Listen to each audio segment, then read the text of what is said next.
இது ஃபர்ஸ்ட் மலேசியாவின் செய்திகள் உங்களுக்காக.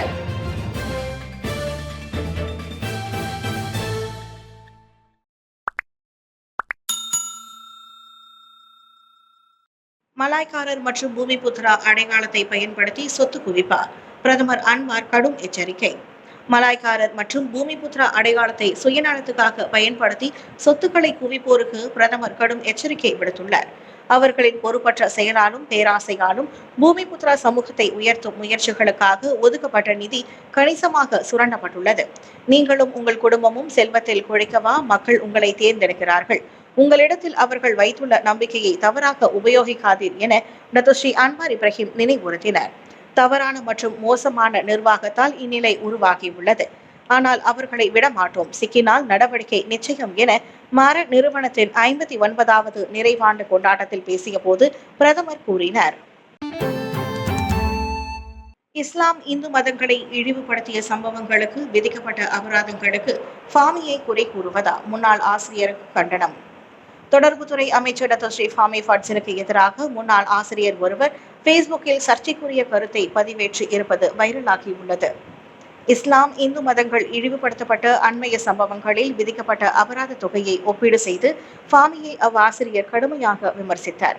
ஃபாமியும் மடானி அரசாங்கமும் இஸ்லாத்தையும் நபிகள் நாயகத்தையும் மதிக்கவில்லை, மாறாக சிறுமைப்படுத்துவதாக அவர் குற்றம் சாட்டினார். இந்நிலையில் அந்த ஆசிரியர் பதிவையும் அவரின் ஒப்பீடையும் இஸ்லாமிய ஆய்வியல் விரிவுரையாளரான டாக்டர் அபு ஹாஃபிஸ் சலே சாடியுள்ளார். நிதர்சனம் புரியாமல் தவறான ஒப்பீட்டை செய்துள்ளதோடு ஃபாமி மீது அரசாங்கத்தின் மீதும் அந்த ஆசிரியர் அவதூறாக பேசியுள்ளார்.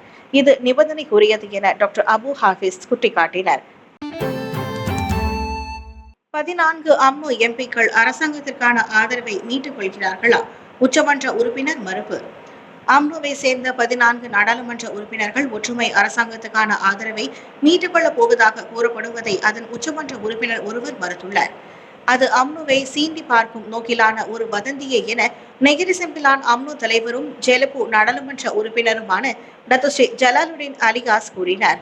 அம்னோவின் அனைத்து எம்பிக்களையும் 100 பில்லியன் ரிங்கிட் உத்தரவாத தொகை உட்பட தேர்தலுக்கு முன் போடப்பட்ட ஒப்பந்தம் கட்டுப்படுத்தும்.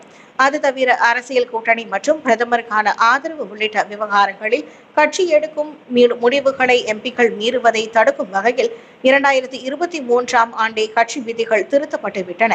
அரசியல் எதிரிகளுடன் உடன்பாடு வைத்துக் கொள்வதையும் சட்ட திருத்தம் தடுப்பதாக ஜலாலுடீன் கூறினார்.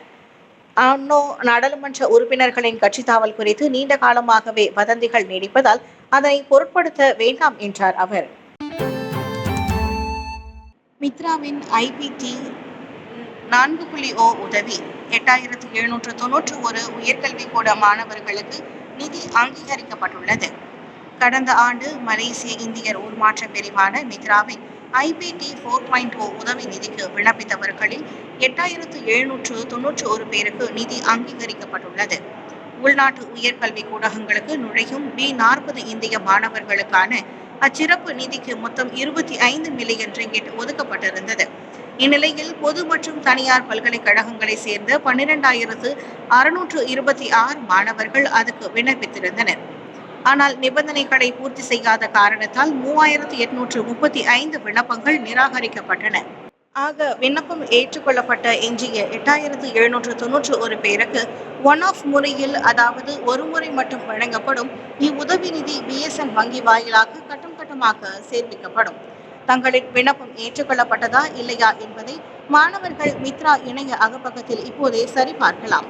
உள்நாட்டு பல்கலைக்கழகங்களில் பயிலும் 1ஆம் மற்றும் 2ஆம் ஆண்டு B40 இந்திய மாணவர்களின் நிதி சுமையை குறைப்பதற்காக இந்த IPT மித்ரா திட்டம் செயல்படுத்தப்பட்டு வருகிறது. வருகிறது கரப்பான் பூச்சி பால். பசுவின் பாலை விட 3 மடங்கு அதிக ஊட்டச்சத்து மிக்கதாம்.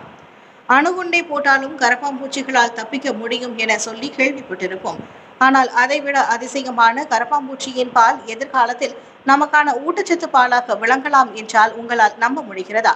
கேட்பதற்கு சற்று தர்ம சங்கடமாக இருந்தாலும் அறிவியலாளர்களின் கூற்று அதுதான். கரப்பாம்பூச்சி பாலில் ஊட்டச்சத்துகளின் சக்தியாக கருதப்படும் புரத படிகங்கள் உள்ளன. இந்த பால் செல் வளர்ச்சிக்கு உடலுக்கு தேவையான அனைத்து அமினோ அமிலங்களையும் கொண்டுள்ளதாக கூறப்படுகிறது. அதோடு தீவிர ஆற்றலையும் அளிக்கக்கூடியது. புரதச்சத்து, நல்ல கொழுப்பு, இயற்கை சீனி என அனைத்தும் கரப்பான் பூச்சியில் உள்ளனவாம். சுருக்கமாக சொன்னால், நாம் பசு பாலில் இருந்து கிடைக்கும் ஊட்டச்சத்துக்களை விட 3 மடங்கு அதிகமான ஊட்டச்சத்து கரப்பான்பூச்சி பாலில் கிடைக்கும் என ஆராய்ச்சியாளர்கள் நம்புகின்றனர். ஆனால் கரப்பான்பூச்சி பாலை அறுவடை செய்வதில் தான் பெரிய சிக்கலே உள்ளது. பாக்கெட்டுகளில் பாலை அடைக்க மில்லியன் கணக்கான தாய் கரப்பான்பூச்சிகள் தேவை. ஆக என்னதான் பசும்பாலுக்கு மாற்றாக கூறப்பட்டாலும் இது நடைமுறையில் சந்தேகம் வருவது இந்த இடைப்பட்ட காலத்தில் சாத்தியமில்லை. பிறப்பு பத்திர ஊழலில் 49,000 ரிங்கெட் லஞ்சம் கைமாறியதாக MACC சந்தேகம். தாமதமாக பிறப்பு பத்திரத்திற்கு விண்ணப்பிப்பவர்களை உட்படுத்திய ஊழல் தொடர்பில் கைதான பெண் வழக்கறிஞர் விண்ணப்பதாரர்களிடம் இருந்து முன்கூட்டியே லஞ்ச பணத்தை வாங்கிக் கொண்ட பிறகே விண்ணப்ப படிவங்களை பரிசீலித்து வந்துள்ளார். மலேசிய ஊழல் தடுப்பு ஆணையமான MACC-யின் நம்பத்தகுந்த வட்டாரம் அதனை அம்பலப்படுத்தியது. நடத்தப்பட்ட சோதனையில் இதுவரை 7 பிறப்பு பத்திரங்களும் குழந்தை சிகிச்சை அட்டை ஒன்றும் பறிமுதல் செய்யப்பட்டுள்ளன. வங்கி கணக்கு எதுவும் முடக்கப்படவில்லை. ஆனால் கைமாறிய லஞ்ச பணம் 49,000 ரிங்கெட் என மதிப்பிடப்படுவதாக அவ்வட்டாரம் கூறியது. இந்த பிறப்பு பத்திர ஊழல் தொடர்பில் MACC கடந்த புதன்கிழமை 16 பேரை கைது செய்தது. டத்தோஸ்ரீ பட்டம் கொண்ட ஒரு மருத்துவர், ஒரு அரசு ஊழியர், சட்ட வழக்கறிஞர், முகவர்கள், விண்ணப்பதாரர்கள் உள்ளிட்டோர் அவர்களில் அடங்குவர். அறிவிக்கப்படாத மற்றும் சரிபார்க்கப்படாத காணாமல் போன பெட்டிகளுக்கு நாங்கள் பொறுப்பல்ல. Start express திட்டவட்டம். பயணிகள் பேருந்தில் ஏறுவதற்கு முன்பு பேருந்து ஓட்டுநர் அல்லது நிறுவனத்தால் சரிபார்க்கப்பட்டு தொலைந்து போன பெட்டிகளுக்கு மட்டுமே தாங்கள் பொறுப்பேற்க முடியும் என நகரங்களுக்கு இடையேயான பேருந்து சேவை நடத்துனரான ஸ்டார்ட் எக்ஸ்பிரஸ் சென்ட்ரியான் பிரகத் கூறியுள்ளது. ஆனால் கடந்த வாரம் பார்வை குறைபாடுள்ள ஒருவரின் பெட்டிகள் காணாமல் போனதாக கூறப்பட்ட சம்பவத்தில் இது நடக்கவில்லை. எனவே தெரியாத ஒரு விஷயத்திற்கு எங்களை பொறுப்பேற்க சொல்வது நியாயம் அல்ல என அதன் நிர்வாக இயக்குனர் டி சிவசுப்பிரமணி கூறினார். டிக்கெட்டுகள் நிர்ணயிக்கப்பட்ட விதிமுறைகள் மற்றும் நிபந்தனைகளின் பேரில் விற்கப்படுகின்றன. அவற்றை பின்பற்ற ஒப்புக்கொண்டுதான் பயணிகளும் டிக்கெட் வாங்குகின்றனர். எத்தனை பெட்டிகளை அல்லது பைகளை பயணிகள் கொண்டு வந்தனர் என்பதை ஓட்டுநர்கள் அறிந்து கொள்ள முடியாது. அதுவே தெரியாத போது அவற்றின் உள்ளே என்ன இருந்தது என்பது எப்படி தெரியும்? சாமான்கள் சரிபார்க்கப்பட்டு எண்ணப்படுவதற்கு ஏதுவாக பாதுகாப்பு சோதனைக்கு உட்படுத்த இது ஒன்றும் விமான நிறுவனம் அல்ல. இதனால் தான் பயணிகளின் பொருட்களுக்கான பாதுகாப்புக்கு நிறுவனம் பொறுப்பேற்காது என டிக்கெட்டுகளிலேயே நாங்கள் தெளிவாக குறிப்பிட்டுள்ளோம் என சிவசுப்பிரமணி விளக்கினார். தெலுக்கிந்தானில் கலவரத்தில் இறங்கிய 1000 தொழிற்சாலை ஊழியர்கள், 13 நேபாளிகள் கைது. பேராக் தெலுக்கிந்தான் இன்சாவாட் ஜோங்கில் நேற்றிரவு கலவரத்தை தூண்டியதன் பேரில் தொழிற்சாலை ஊழியர்களான 13 நேபாளிகள் கைதாகினர்.